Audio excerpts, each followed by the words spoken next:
Hello guys, welcome to my channel The Mech Ninja. I've already performed a thrust test of this EDF along with two 3D printed propellers. You can click on the I button and watch it. So let's start. This is the Dynam 70mm EDF. As per the manufacturer, its rated thrust is 1800 grams. It supports a battery of up to 4S.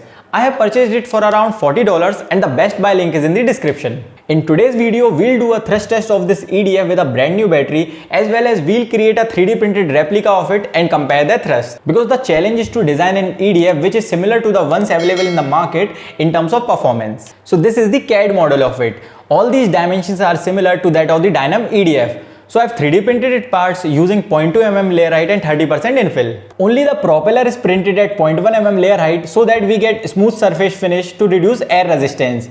It took me almost 5 hours to print this propeller.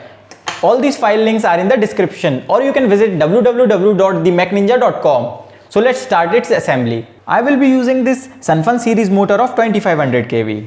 I am using it because it gave me the best performance when compared to the other two motors. You can click on the I button to watch the video, and it was a really good video.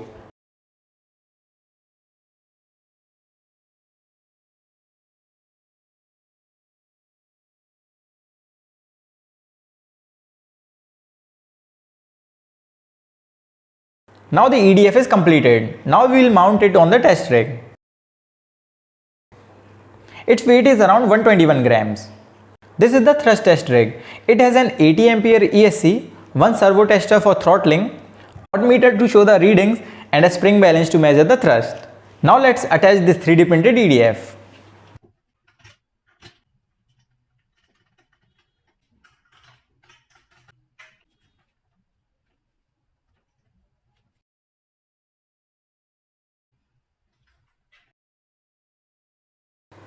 First I'll check its ideal thrust. And it's around 200 grams. Now let's attach the spring balance.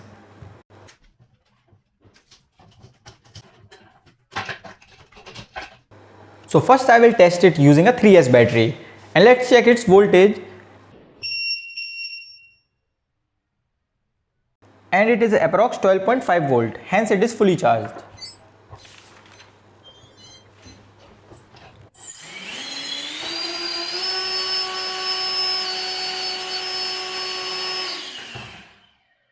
It gave us a maximum thrust of 265 grams at 100% throttle.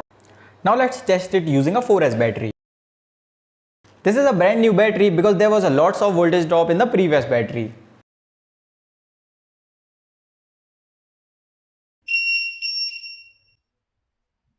Its voltage is 16.7 volts, that means it's fully charged.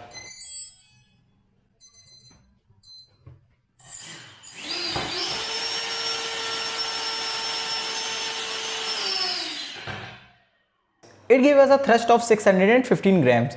It performed really well using a 4S battery.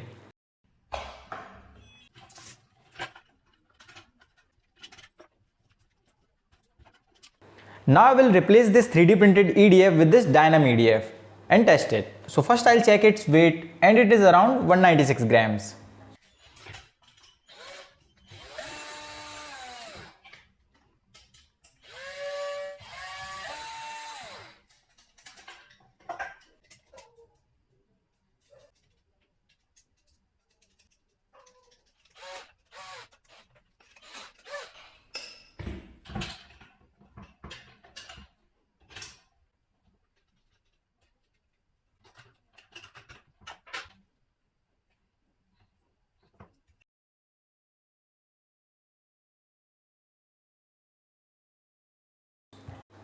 Its ideal thrust is 295 grams.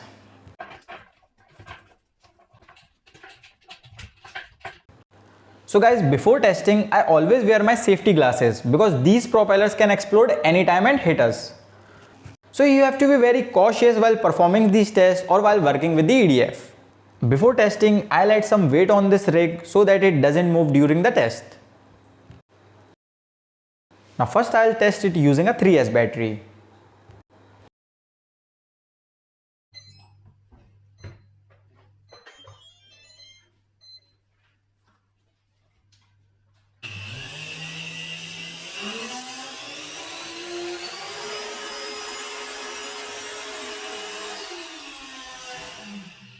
It gave us a maximum thrust of 750 grams. Now I'll test it using a 4S battery. Guys, for 4S battery, the rated thrust is 1800 grams and now I'll verify it. And also you have to be very cautious while using this EDF as it has a high acceleration and mass flow rate.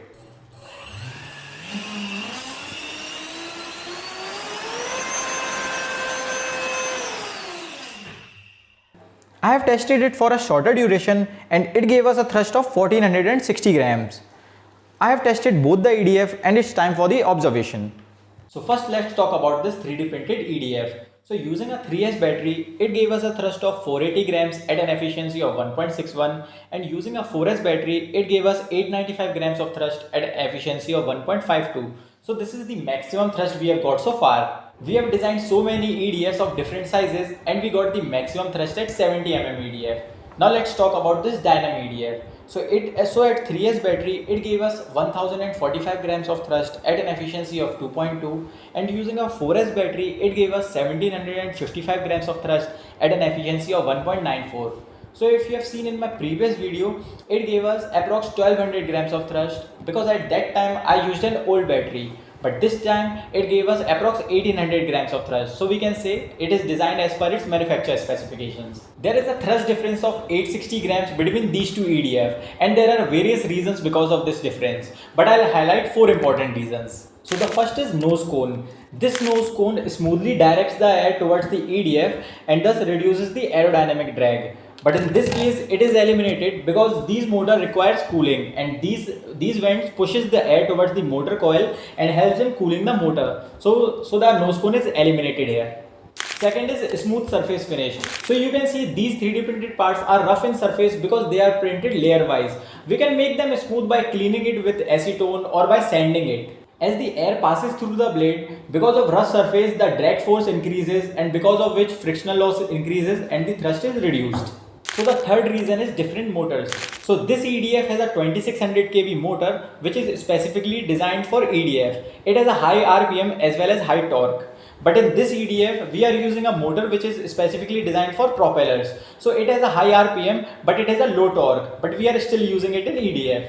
Fourth reason is blade angle and profile. Since I have designed this EDF and I was not having proper dimensions, so I have assumed some of the dimensions by myself, and we cannot exactly replicate any product without having proper dimensions. It can be only done by using 3D scanning, which I will do it in my upcoming projects. So these are the 4 main reasons which justify the result. But there is one important factor which we cannot neglect, and that is cost. This Dynam EDF cost me around $40, and since we have not purchased this 3D printed EDF, but I'll give you an idea. The cost of the motor used in this EDF is greater than the total cost of this 3D printed EDF, which is around $20 to $25. So guys, this was kind of a motivating video because we got the maximum thrust EDF among the other EDF which we have designed so far, and there are more to come. So guys, I'll work on those 4 reasons and definitely try to improve the performance of this EDF. So guys, if you have any suggestions or questions regarding this project, you can definitely discuss in the comment section. All these files link is in the description and you can make one for yourself and use it in your projects. You can also check out my website www.themechninja.com for more projects like this. And guys, this channel is all about 3D printing, robotics and aviation. So if you have liked this video and found it informative, then please like, share, comment, subscribe and press the bell icon so that you won't miss any update. So thank you guys for watching it. I'll catch you later with the next project.